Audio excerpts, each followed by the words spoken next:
close that.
Okay, hello.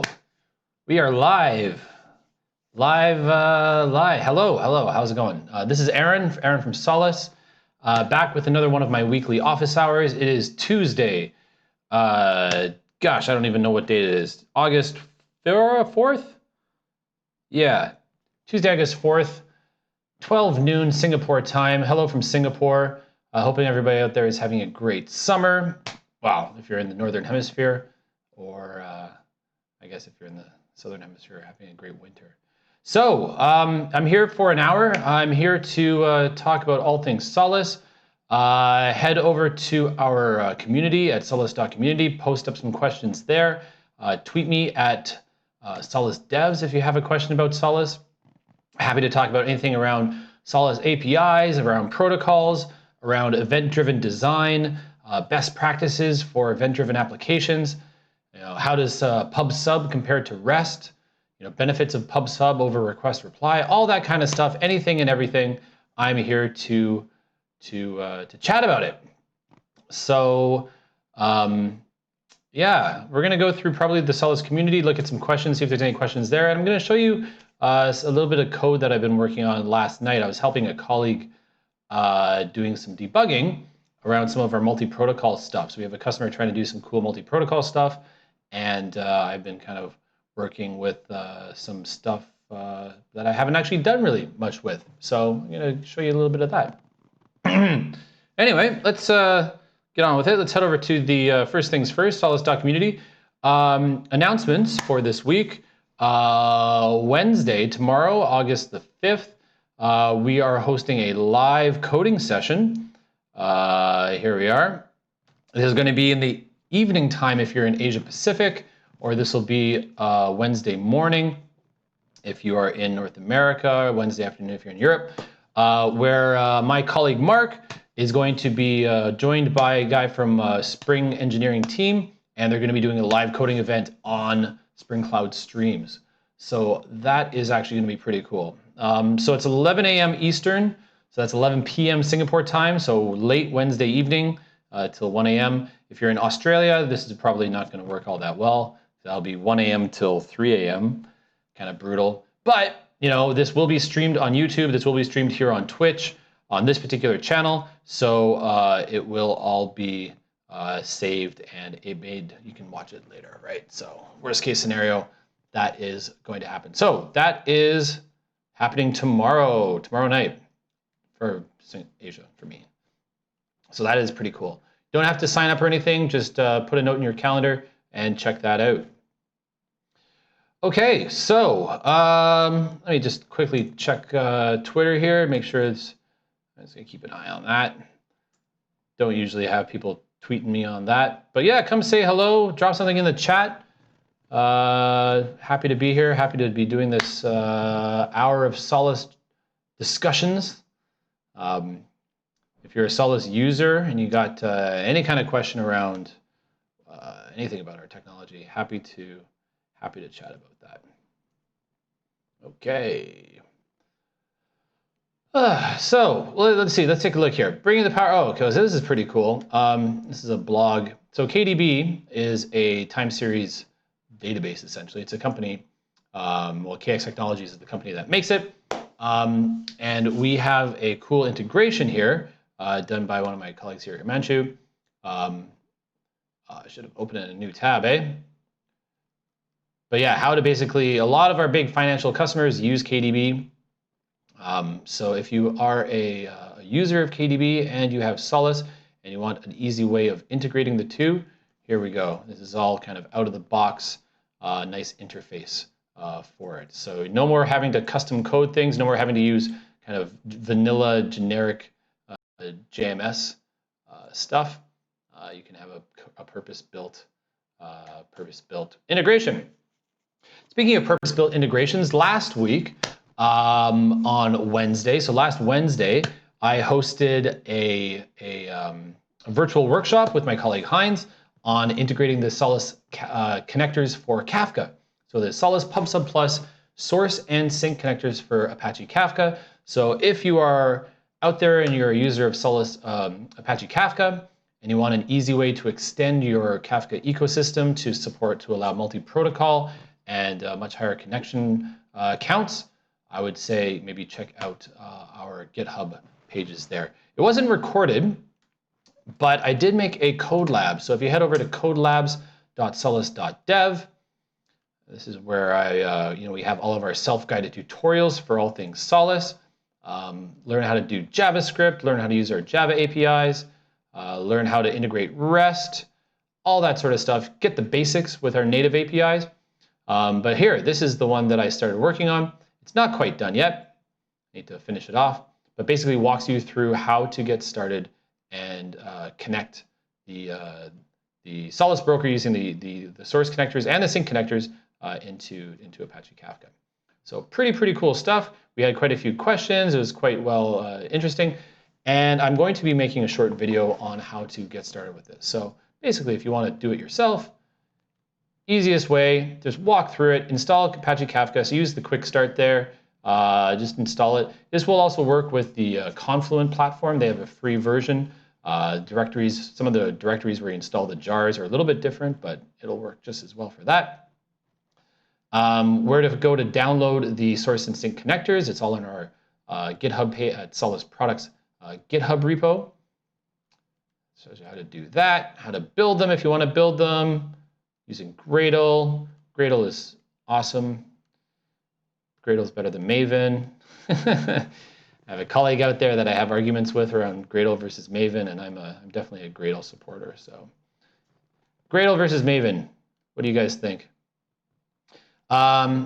Where to get our Solace, the Java API, because we need the Java API as well. Go to our downloads page, click download, download it there.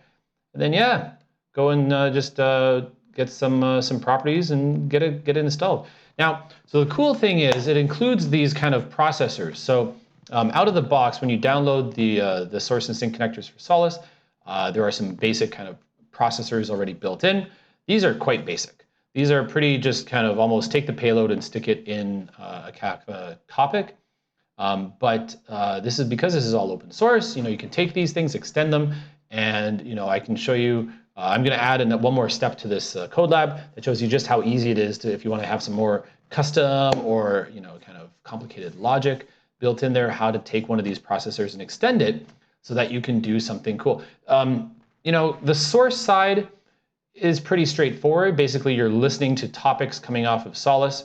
Using wildcards, of course, you can listen to a wide number of topics, and how to write those all into a specific Kafka topic record file. But it's the sync side that's actually probably a little bit more interesting. This is taking data out of a Kafka topic. So say you have some analytics that are being performed.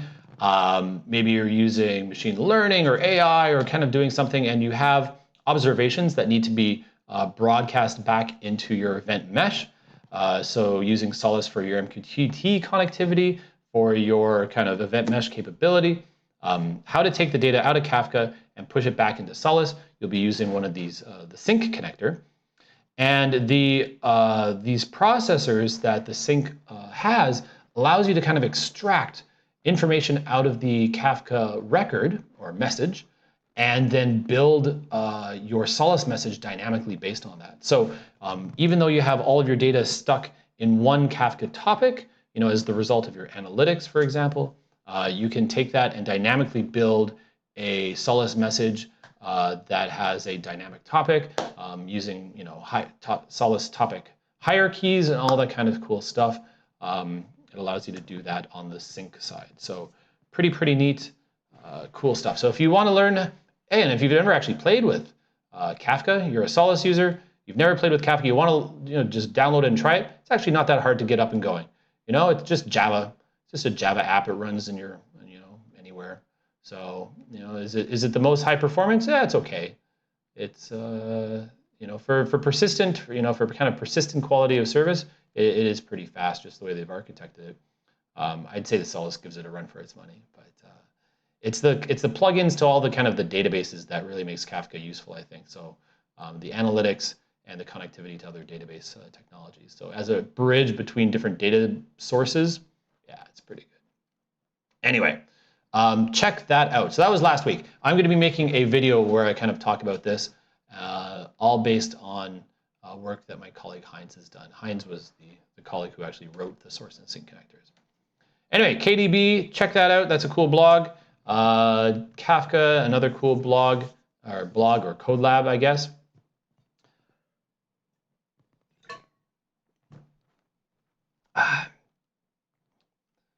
Here's something interesting. So here's my colleague, let's see, Tom. Yes, good old Tom. So Tom's one of my my colleagues from London, and kind of moonlights in the developer advocate role with Mark and I and Tamimi. And yeah, this is a good, yeah. So this is the code lab that he did around how to get started, with our native APIs. So Solace, if you don't know, is a multi-protocol event broker. We have a proprietary, or a native, I guess you'd say, a native wireline protocol that we call SMF, Solace Message Format. But we also natively support MQTT, AMQP. We have WebSocket termination in the broker, and which essentially means that, and a REST termination as well. So without needing plugins or adapters or any kind of weird bridges, you can have a wide variety of APIs and languages kind of terminate directly onto the broker itself. So that's what this diagram here is kind of trying to indicate. Is here's your Solace broker, and you can have all of these different flavors of things tying in here. Okay. So this code lab that Tom did basically walks through the native languages. So our C, Java, .NET, iOS, JavaScript, and Node.js.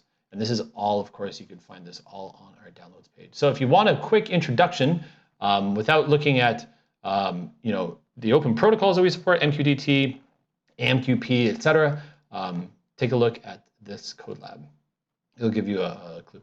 In terms of how to choose which one, that's something that we get asked about quite a bit. I just want to check out this blog here, because this is new? Yeah, it is new. Oh, very cool. Yeah, how to choose. Do you want to use open source? Do you want to use super useful features? Awesome. Do you want to use an open protocol, or do you want to use a Solace protocol? Pros and cons. I'm going to have to read this in more detail, but this looks like a really excellent blog from Tom. Basically, I think what I always kind of lean people towards is, if it's your own kind of core infrastructure, I'd lean towards using Solace APIs, simply because you're offered the full range of capabilities. Every feature that Solace supports is made available through our native APIs. But if you're providing external connectivity, to partners, B2B, B2C, you want to provide a socket where people can connect and receive updates, live updates. Say you're a transit company and you want to push out bus or route information, I would definitely say you want to expose that as an open protocol like MQTT, right, or AMQP. You want to be pushing that data out in a standard format, which means that your consumers of that data, your customers or the general public, do not need to use a Solace API to receive that.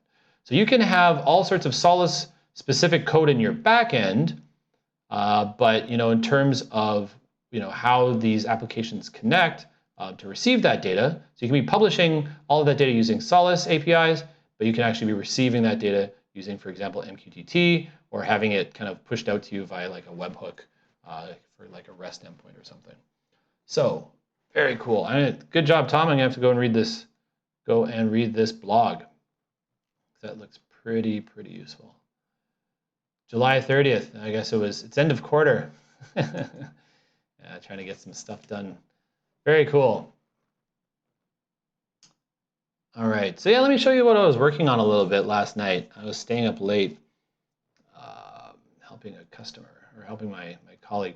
So I recently, what were they looking for? They were looking to do, actually, here, let me lose that diagram. Where is that diagram? Okay, so this particular customer is using the Apache Cupid APIs. This is Apache project here. And they, not the Java one, but I think it was C. So the Cupid Proton. You just search for this. Let's see here. Apache Cupid. Let's go take a look for that. Here we are. So this is all the open APIs for AMQP. They're using Cupid Proton. Now I haven't used the Cupid Proton yet, but I did download the JMS one, which I figure it is similar. So I downloaded this because I've played with this kind of as a tool, but I've never actually looked at the code. And my colleague was trying to get something set up where, let me close that. They had AMQP coming in, and they wanted it to talk to a REST endpoint. So have that data get passed through the broker and have it pop out on the other side to a REST server, and have that data made available that then the REST server could then respond, and the response would go back to that AMQP client. Now, because I'm a Java person and because I have a little bit of familiarity with JMS, I thought it would be easier to start with the Apache Cupid JMS. So it's an Apache blah, blah, blah, blah, messaging service client built using Cupid Proton. So the fact that it's built using Cupid Proton makes me feel that if it works for this, it'll work for the underlying Proton. So I downloaded this and I built it all. And then I built myself some. So here's my Cupid JMS examples. Here we are. This is the hello world. I started with this, and basically I started expanding on this. And hello world uses this JNDI properties file. It starts with a very simple queue lookup, topic lookup, and connection factory. That's about it. So I started kind of taking this and extending this. Now, you'll notice that this topic lookup looks kind of strange. Get request index.html question mark blah blah blah. So this is actually because I want to have this AMQP message. I want to send a message using AMQP, this, and have that data get routed to a REST endpoint. Solace has two different ways of doing REST. We have the messaging, REST messaging mode, and we have the REST gateway mode. Now in REST gateway, we call it the micro gateway because it acts as kind of like a little mini micro REST gateway. It allows you to kind of pass a REST request through, including headers, including these trailing parts of the thing. Whereas our REST messaging API is more around kind of like, it's more like a standard, not a standard, it's a Solace specific REST API configuration. So it doesn't allow kind of just random custom headers to be passed through into the broker. If I quickly, let's see, I wonder if what were we talking about? Soft REST. Messaging versus gateway. I wonder if this actually shows up anything. On this number 2 here. getting started.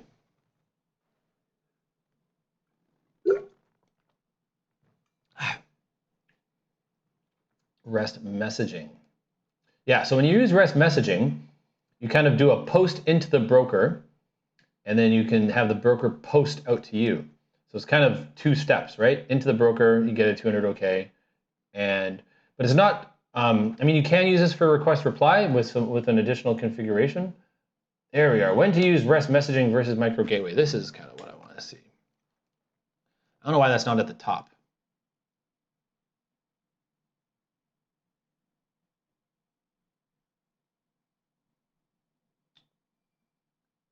Yes. Anyway, somewhere in these docs, and I have to go digging around and actually try and find it, is essentially the where it kind of says what headers are passed through, and like, you know, for Neha, if you're out there, you'd probably know where that is.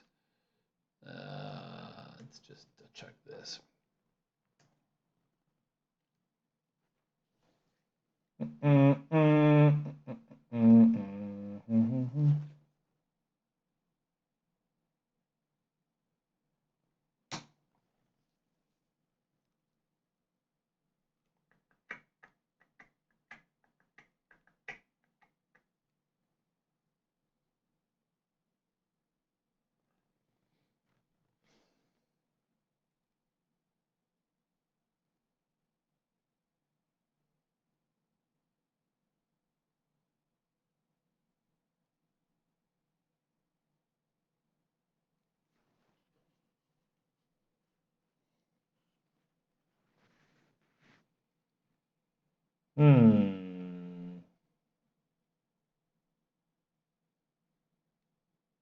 Interesting.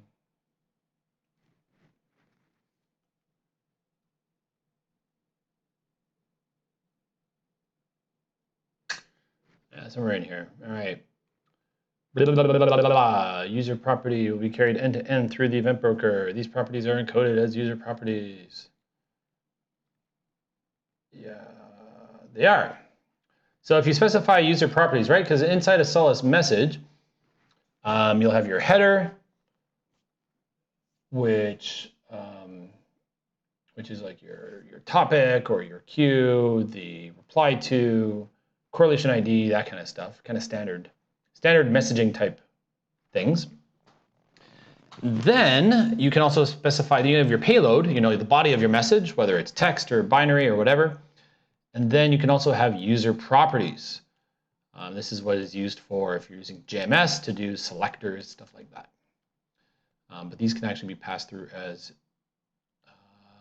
HTTP headers. They get converted to HTTP headers, which is pretty cool.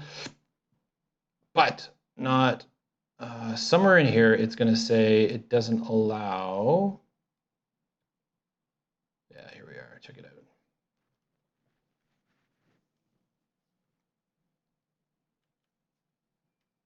So this is what Neha was hoping is maintained.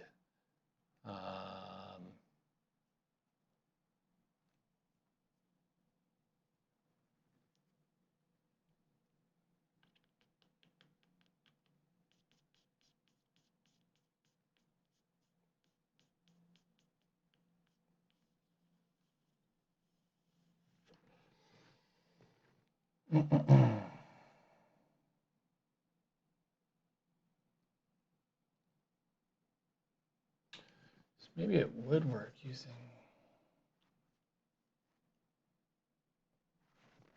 Would this work using messaging mode then?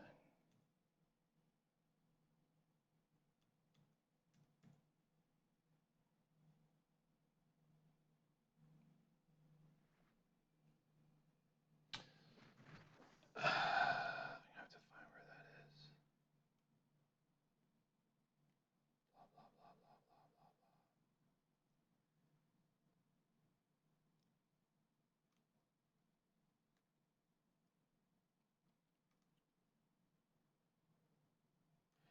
Here we are. In messaging mode, the Solace event broker will ignore and discard any received HTTP header fields not otherwise mentioned in this document.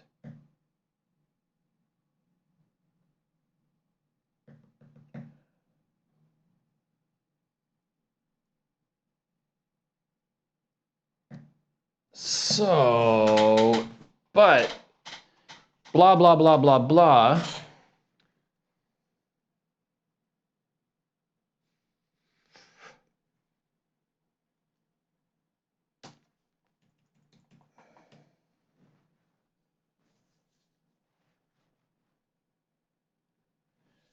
Micro gateway mode, the Solace broker, HTTP header field.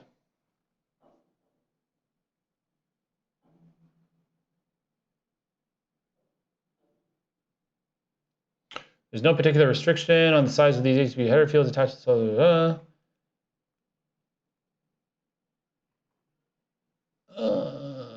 in messaging mode, the Solace event broker will ignore and discard any received HTTP header fields not mentioned in this document. Okay, so what I want to know, all right, so I'll show you what I got. I built myself, where is my, here. I'm gonna have to make this bigger. Okay, so I have, I made a little node server. So this is a micro web server that uses Node.js. I really don't know Node. I know a little bit of JavaScript. I've done some front end stuff for some of my demos, but I really don't know Node. I actually just copied this off one of our samples, and I kind of just extended it. So basically, this little thing fires up a HTTP server that is going to be listening on. It's probably the wrong port now because I have config. No. IP adder, right? That's the new and exciting way of doing things. Now I'm on a wired connection. I probably have a different IP address. So my Wi-Fi is still that. I don't want to be on Wi-Fi. I'm going to turn that off.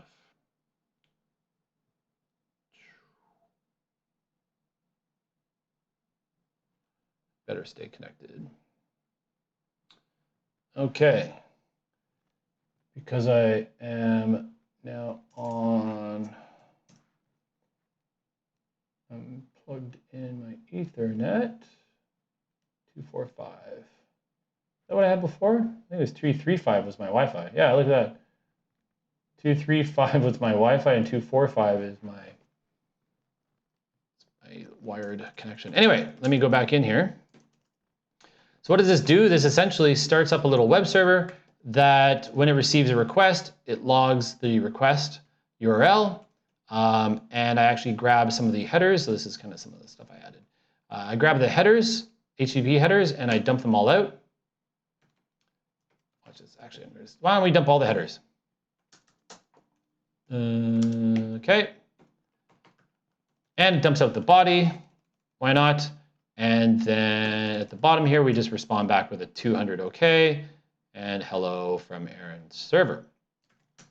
So watch this. Node server. Okay, so that is now running. So to prove it, I can simply just go to 10.1.1.1.245 index.html. What?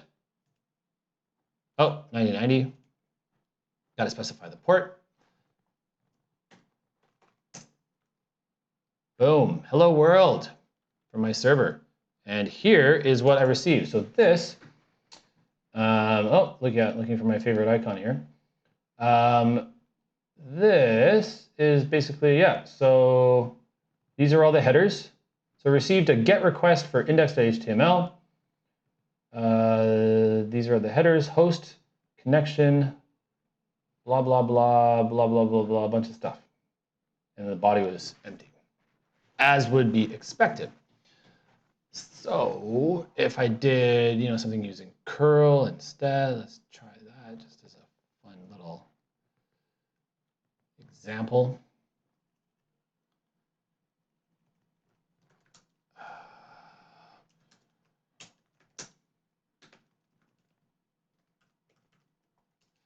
If I did localhost, I don't know if that would work.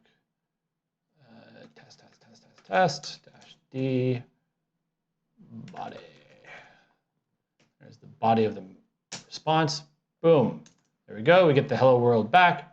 And my server says, hey, look at this. I got a post type message from URL test, which is that. And then the body of the message was blah, blah, blah, blah, blah.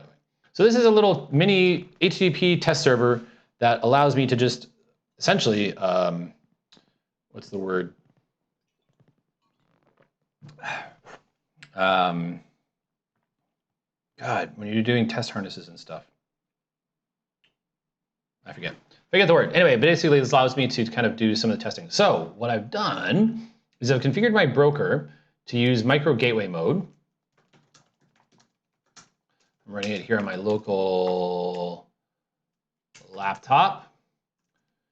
I got all my various ports exposed there. So we're going to go into it, docker exec, IT, Solace 96, CLI. Go in here. Show message VPN default. We're just using the default API, and you can see that I've configured it in gateway mode, which essentially means that it's going to be a pass-through. So when I make a get, it will go into the broker and pop out the other side through the RDP. You can see that I have a REST. I have a REST delivery point called RDP1. Ooh, that's currently not up. Why aren't you up?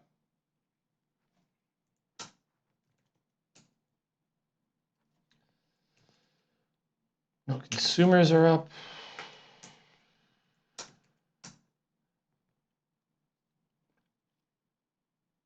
Oh, because it's still on my Wi-Fi. So let's go and figure that out. Message VPN default, REST delivery point, blah, REST consumer, blah. And I'm going to shut it, shut. And I'm going to say remote host 10.101.245. No shut. There we go. Because I changed my IP address. Let's take a look. It is now up. Excellent. That's what I want to see. So check this out. If instead of making a post directly to my little test server here, which is running on port 9090, I am going to make a post to my Solace broker, which is running on port REST 9000. So that's going to basically accept an incoming REST request and then fire it out the backend on that REST consumer. It should basically act as a pass-through. So let's do the same command. Oh, it was on that window, wasn't it? Make another one. How many windows do I need? I don't know. Curl x post HTTP :10.1.1.245:9000. Hopefully that works. I might have to do localhost. I don't know if there. I think that should work.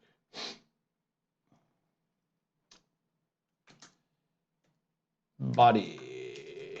No, not XD. Data. Body. Body. Go. Yes. Cool. So if we go via 9000, it's actually going through the Solace broker. It's still coming through here, but now you can see that it looks a little bit different. So as it goes through the Solace broker, Solace adds some additional headers because of the gateway mode. This allows it to correlate the response, this guy specifically, when it comes back into the broker. Did you know that you can actually pass a body with a GET request? Watch this. I can do a GET.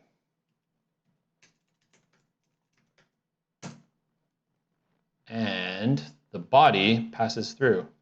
Huh. Including a body in a GET request. There it is.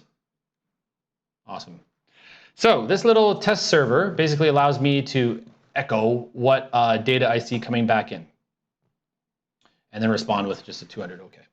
Now, that's cool, but that's just HTTP in, HTTP out. So that's not very exciting. What is more interesting is if we run AMQP. So this is AMQP, and that's why I have this weird looking topic here. So I'm doing publishing on a topic called get/request/index.html, blah, blah, blah, blah, blah. What that does is actually when it goes into the Solace broker, when it's in gateway mode, this get becomes the verb, the REST verb, and then the rest of the topic here doesn't really look like a topic with this question mark, but trust me, this is a topic, becomes the URL, or the kind of the piece that comes after the thing. So if I do run this, basically all it does, here's my hello world code, take a look. Creates a connection factory, creates a request reply topic, a few other things. I just use a topic requester. So this is a JMS topic requester. It allows you to do a request reply. Essentially, it does a blocking call. So when you do a request, you can see here, request, sending in the outgoing message. We can change this to, how do we change this to request message? Make it a little more clear. And it gets a response message back. This is the kind of the blocking call here. So your thread kind of blocks. Otherwise, you could do asynchronous blocking. That's a little bit further down here, where you make a request and you just send it as a message, send this message, and then at some point you get a response back, either asynchronously or trying to actually receive the message from the consumer. So we're just doing request reply here. So we're going to actually be publishing a message on that weird looking topic. There it is. Watch what happens. Let's run this. First, I got to comment these out. Okay, run.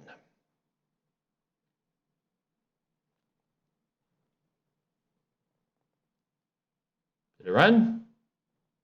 Just thinking about it. There it goes. Sending a request. Blah, blah, blah. Here's the response. So this does a, you should probably do a print line here. System out. Print line got a response. There we go. So now it makes it look a little bit easier. And then we dump some of the information about it, and it takes a little while to connect, all that AMQP stuff. Come on, there it goes. Destination, blah, reply to null. So this is the response coming back in, but you can see here that the body of the message is a text message, hello from Aaron's HTTP server, is actually this guy. And here it is. Here is the inbound GET request that my Aaron Rules asked. Yeah, I should probably change that, Aaron Rules. How about just Aaron Rules? Yeah, let's not use profanities on a live stream. There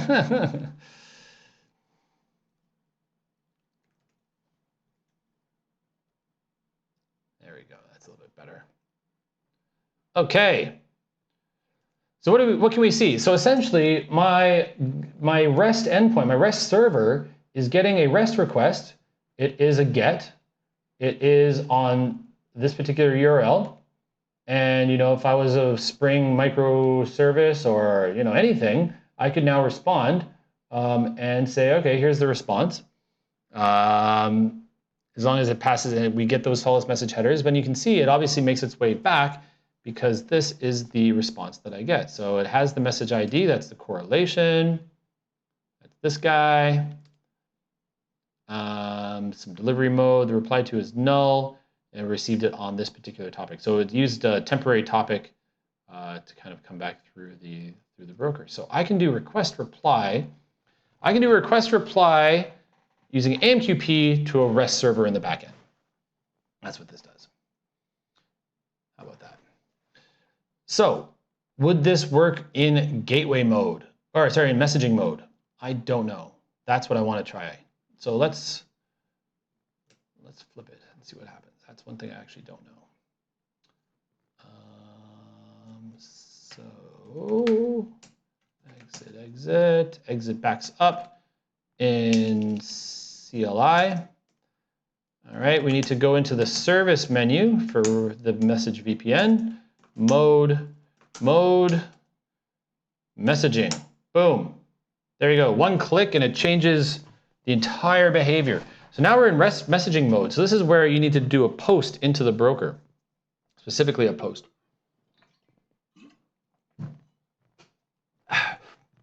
So if I run this curl command, this get, I don't think this is going to work.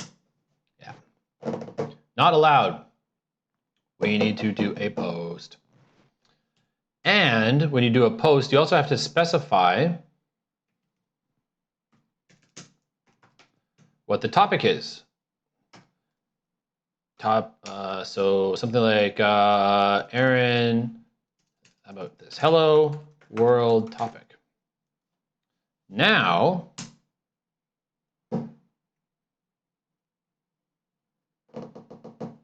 right, so because we want to respond, so that would actually inject the message into the broker. We get a 200 OK back from the broker saying the message made it to the broker, but it's not actually doing a pass-through.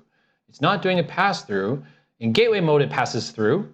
You know, the connection, the HTTP connection is left open until the response comes back.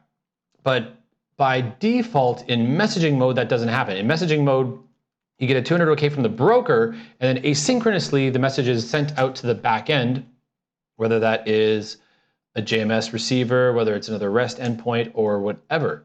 So you're kind of decoupled on the two sides. So we need to add an extra variable to say we want you to be a pass-through, right? Little bit different. And I forget how to do that. So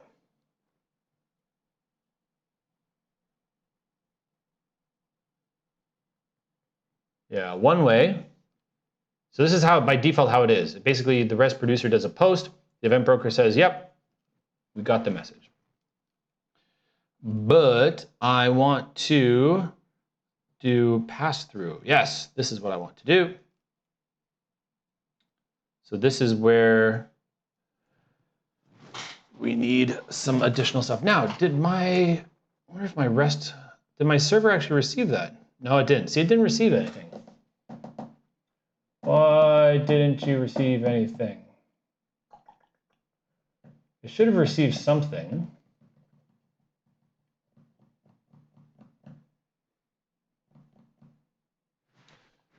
Okay, so my server didn't receive anything. Show queue, Q1. There's no message sitting there. So this is the queue that my REST consumer is bound to. And since there's no messages there, that means the message obviously went through. Stats. All right, check this out. So 531. Let's send one more. And we check the stats again. Oh, it's still 531. Oh, I know why. I know why. Because our queue is listening to specifically, check this out, subscriptions. Down at the bottom, you can see that it's listening to those things that start with that particular thing. So it's not going to receive that message. So what can we do instead? And configure message spool, message VPN, default queue, Q1, subscription topic. What am I publishing on here? Hello. Let's do that. Hello greater than. Now my queue will also attract anything that starts with hello. I could have also just put a get here, but that's kind of being a little, it's not exactly how I want to use it.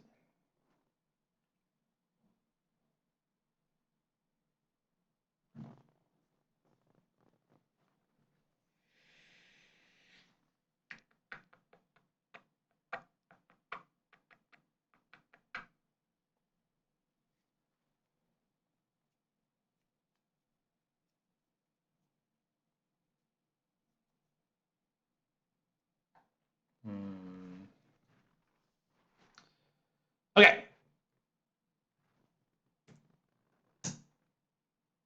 so there, maybe does it show up now?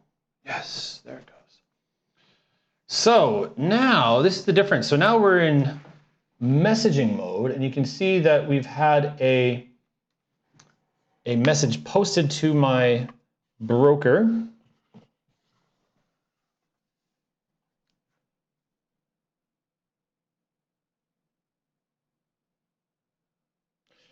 We've had a message posted out to, posted from the Solace broker to, let me freaking just draw this.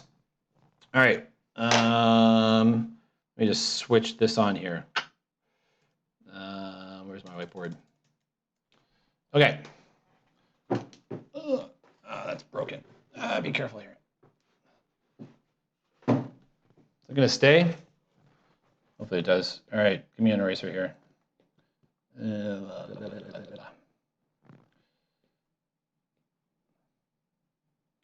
So this is my Solace. This is Solace. Inside the Solace, we have the queue. This is Q1.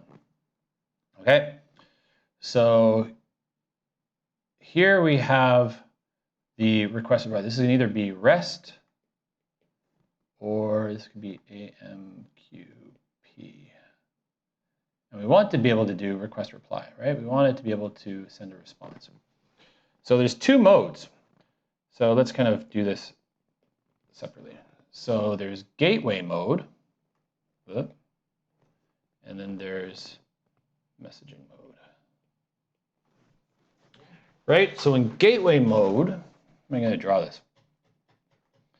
When whatever lands, so this would need, in gateway mode, your topic has to start with get or post or whatever. So get / post / Whereas in this, in messaging mode, it does not have to. So this means your queue would need to be listening to these topics here. So I'm going to draw this. I don't know. So if this is a, web server, WebSockets, web server,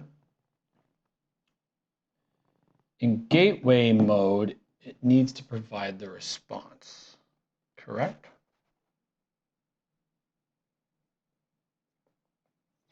Yeah. In gateway mode, it needs to be able to provide the response, whereas in messaging mode, you could actually have two. You could have, if this is REST and this is a REST, these are apps, of some sort. You could have this one get a post to it, 200, okay, deletes it off the queue. And then this guy could actually do a response if there's some communication that needs to happen here. So it depends on your architecture, right?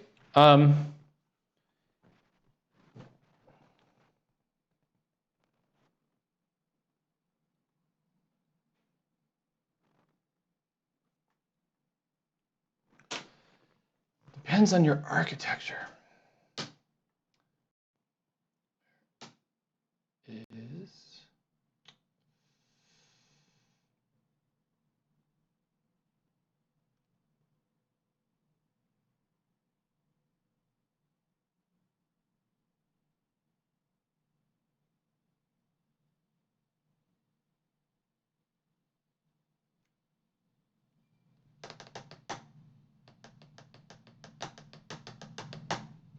I am just looking.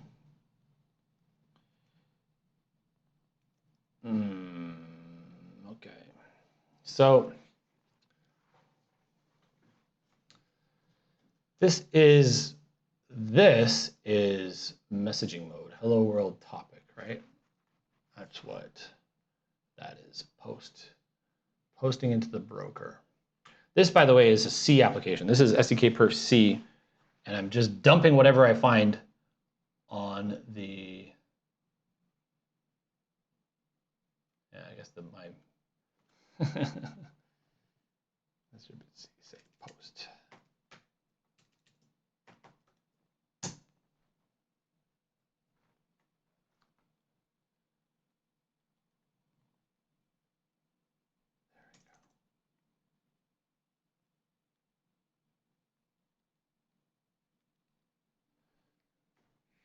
So that is rest in, rest out.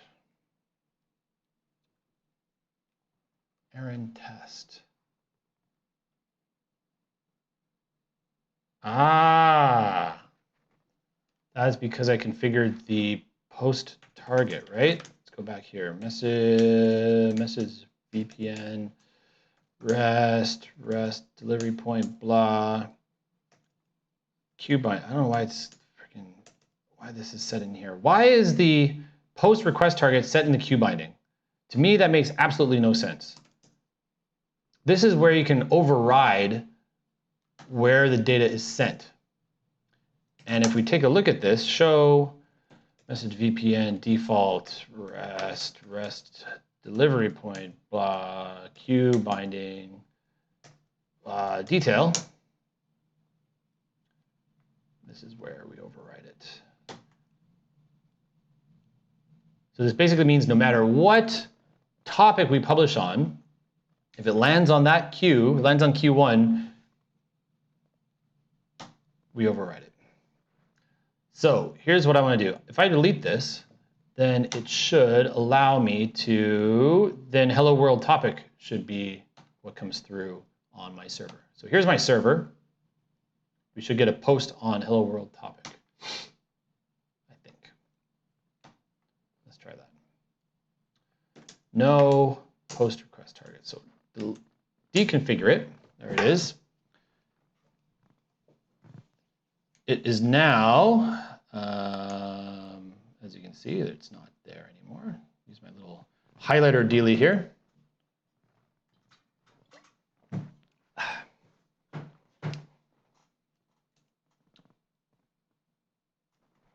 Fingers crossed. Ooh, it didn't come through.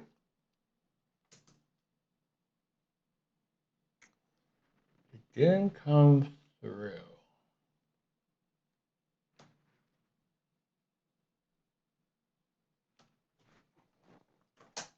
Show Q, Q1. Ah, look at that. We have a message sitting there, which means it's not able to send.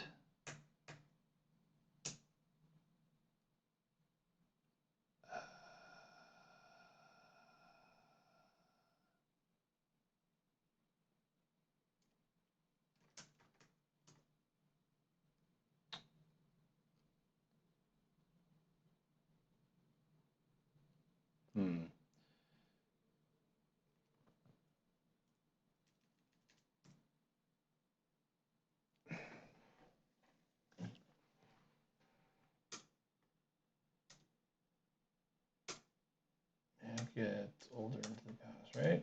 Yeah.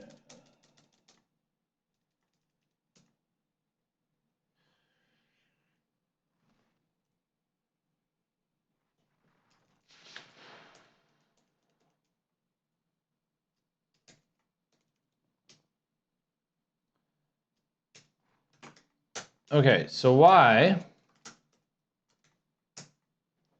So this is sitting there. Why is it sitting there?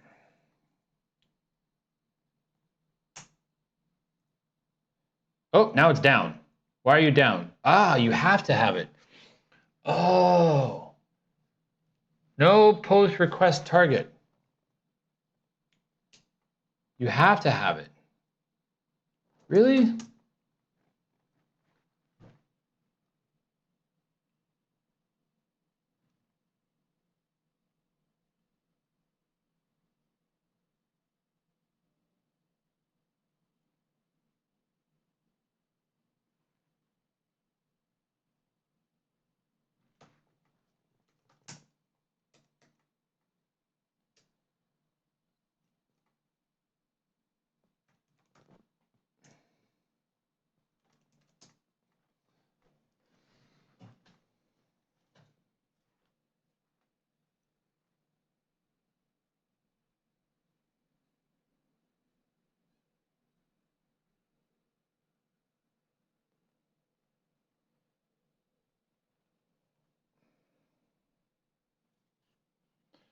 This configuration is only applicable when the message VPN. Okay, so You have to have it, which I think is strange. So if we add one, let's say hello. Now it's posting to hello, I think. And hopefully that means that my queue is now sent its message. Nope, still there. No REST consumer is up. Maybe it just takes a little while. Nope, still down. All right, let's take a look at why the REST consumers aren't up.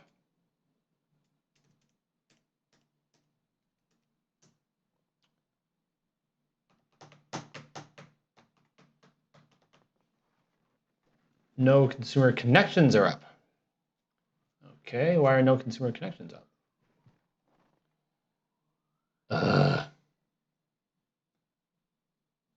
What did I break?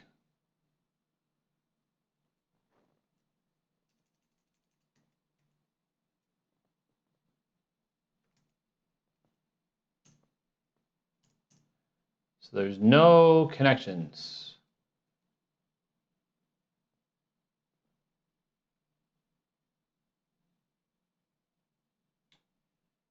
Is it because I need to have a slash?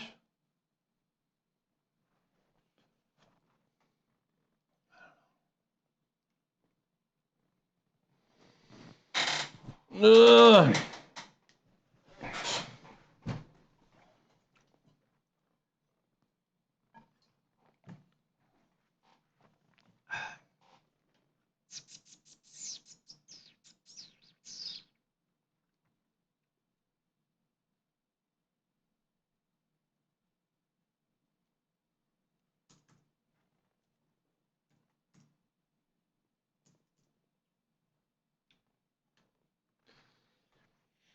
It's saying the reason is because pure TCP closed. Why is it pure TCP closed?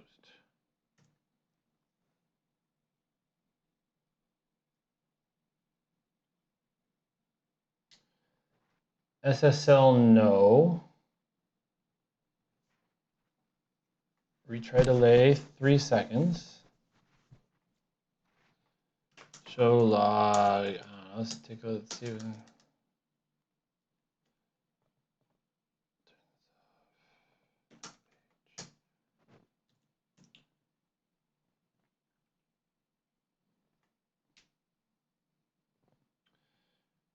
I wish we could skip to the bottom somehow. All right.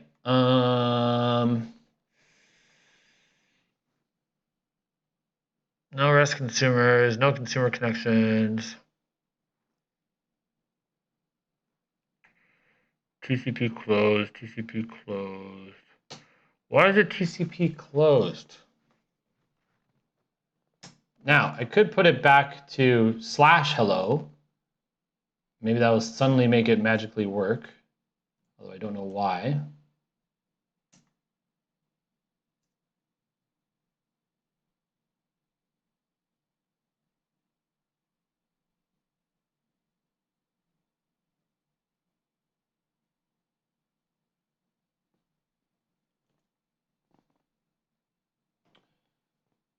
Just as a test. Good. So the server is up and reachable. I just sent in that using curl.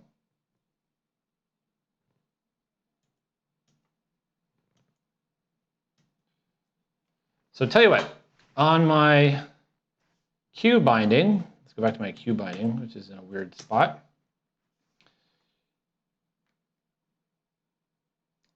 Let's change the post request target to /hello.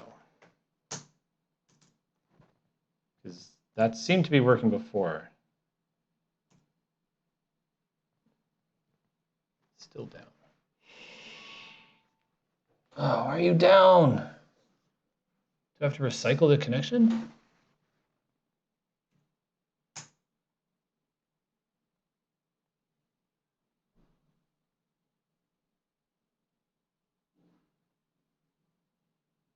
Oh, wait.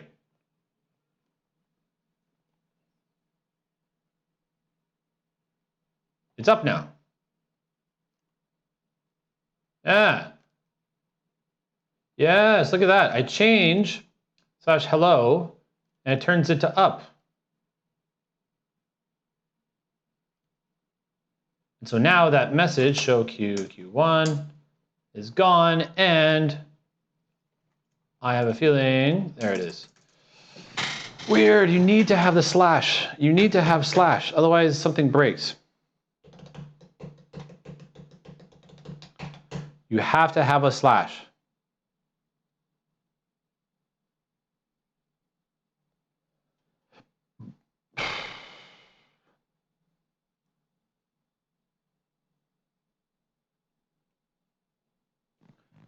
Okay.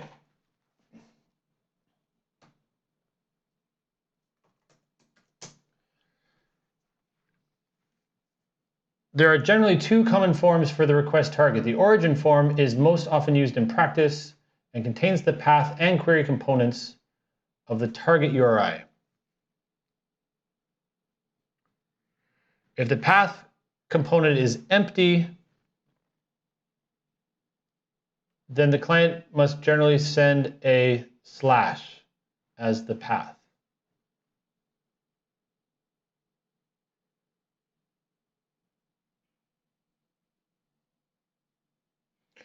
When making a request to a proxy, most often the absolute form is required.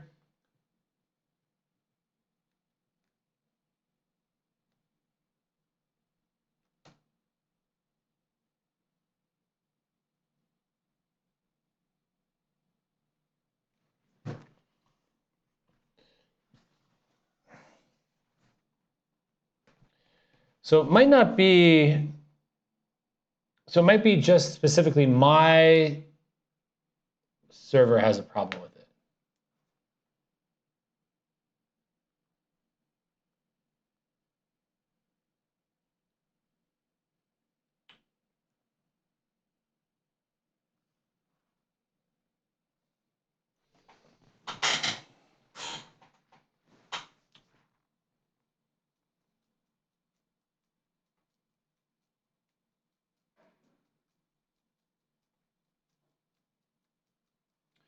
Then the client must generally send a slash. Okay, I'm gonna just keep debugging here. The last thing I wanna show is that we can actually do a AMQP call to that backend. So the only I guess problem with this now is that this is not doing request reply, right? This is essentially kind of just posting some data into the broker. Go back to, so posting to 9,000 here. This is going, I'm getting a 200 OK back from Solace. Turn this to verbose. We're getting a 200 OK back from Solace, but that's essentially just saying that the Solace broker, yeah, see? The Solace broker received it and is OK. Then it makes it onto the queue. Show Q1 stats. Now we have, oh, turn my paging back on. Now you can see that there are indeed more messages that went through there. Send one more. This guy should now be at 38, 37. All right. So yeah, it ticked up by 1. Oh, I'm getting hungry. So, and those are popping out here. What we want to do is test. Okay, so I need to send in a message on this, right? So watch this.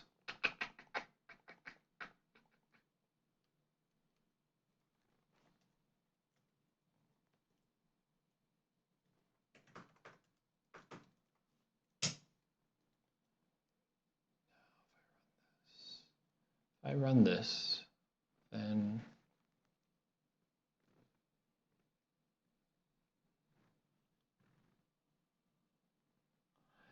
if I run this, it'll simulate doing a post into the broker. Run that.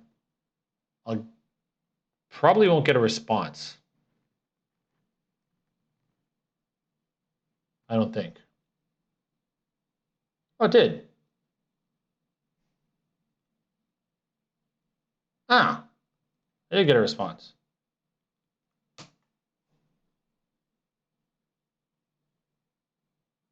Even though I'm in messaging mode. Oh, really?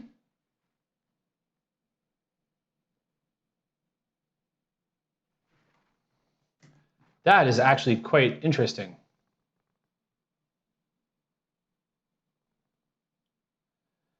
Hello world, blah, blah, blah, blah, blah.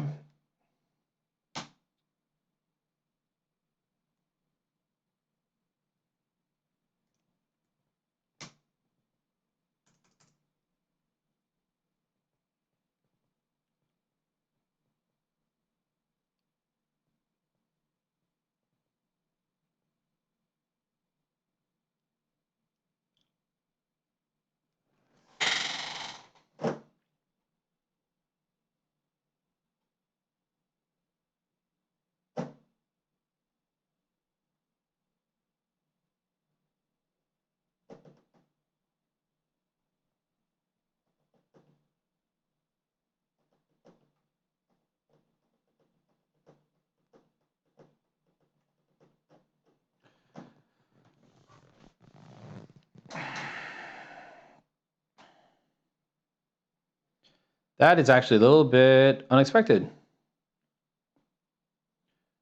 That's awesome.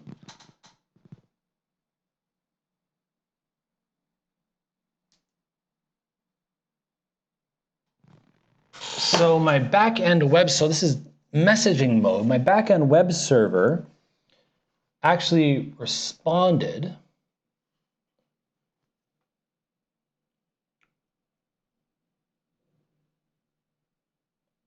My backend web server actually responded, and wow, that is cool. It actually responded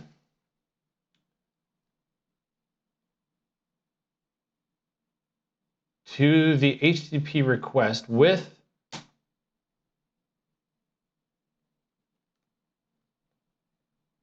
and Solace managed to route that out the back end. Now, the reason I didn't see the response is because I'm not listening to hash P2P. So let's add that.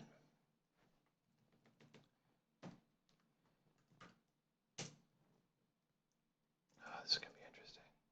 Let's do that one more time. All right. Run that. I'm very surprised I got a response. That is wacky. That is awesome.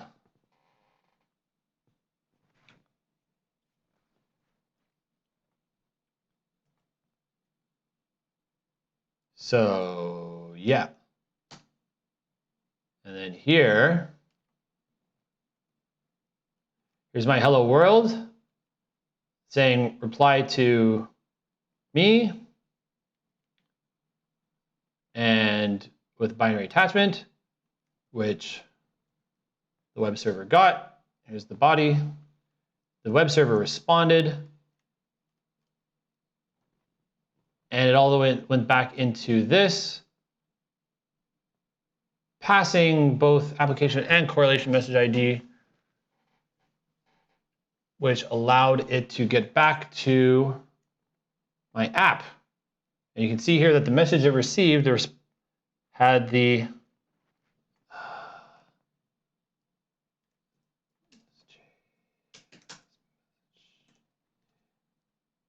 that is awesome.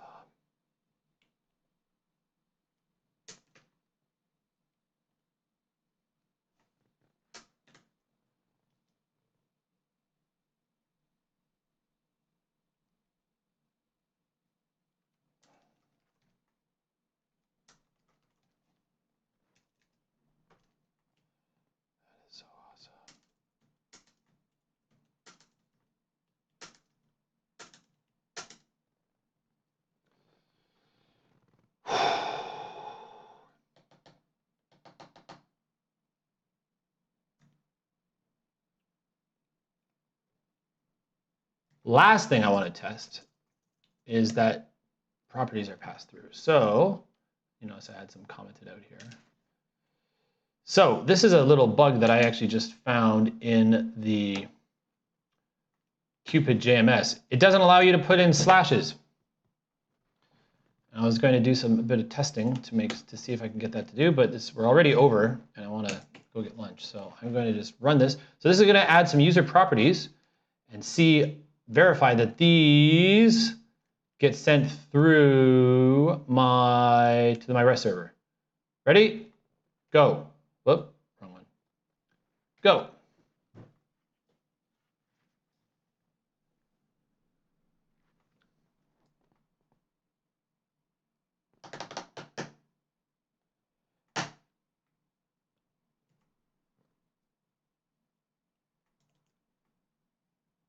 Yes.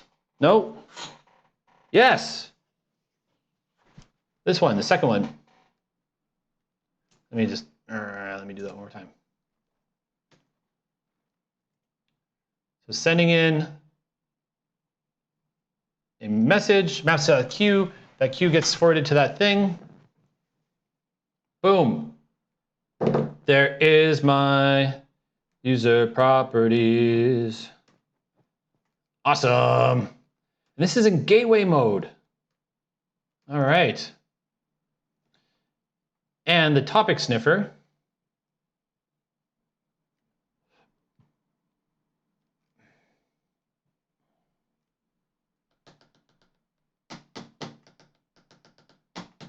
All right. Okay. So that's it for me. It's already 1:15. This has been a bit of debugging.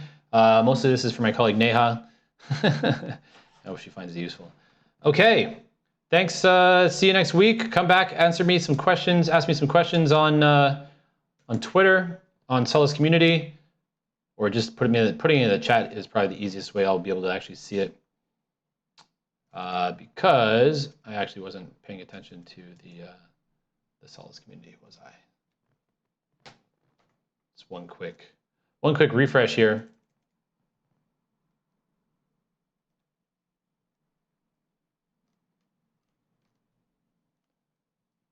Yeah. Coolio. All right. So from Aaron signing off. Have a good one. Have a good day. Bye-bye.